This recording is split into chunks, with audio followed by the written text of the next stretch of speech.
Disiplin waktu intinya itu.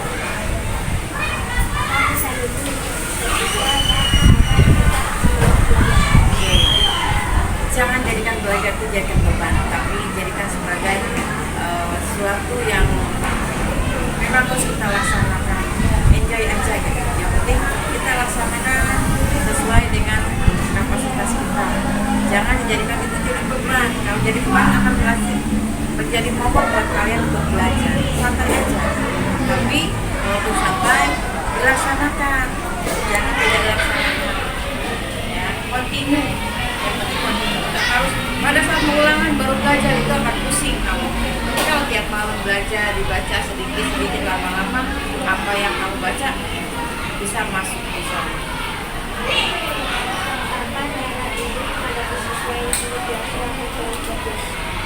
Yang sulit diatur atau kurang fokus ya mungkin kita kasih metode yang lain supaya anak itu benar-benar fokus untuk masalah pelajaran. Contohnya misalnya kita berikan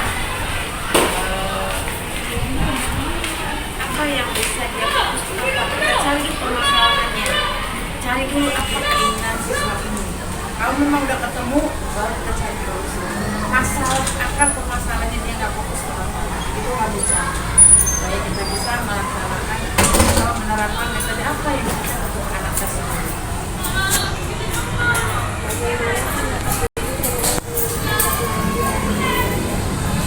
Dan penggunaan teknologi dalam belajar tempat ini. Dengan teknologi kita bisa lihat dunia.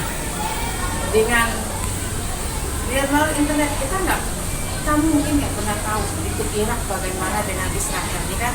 Tapi dengan teknologi kita bisa tahu bagaimana keadaan di sana, kita bisa tahu, ya kan? Terus bagaimana antariksa, bagaimana keadaan di antariksa, kita bisa tahu melalui teknologi. Makanya gunakan HP itu bukan untuk main game, gunakan HP itu bukan untuk nonton yang lain-lain, tapi cari materi apa yang kamu pelajari di sekolah, kamu cari, ketik di Google. Materinya apa? Bisa, pasti bisa. Itu bisa menyambung, bisa menjadikan alat untuk kamu untuk mengetahui dunia.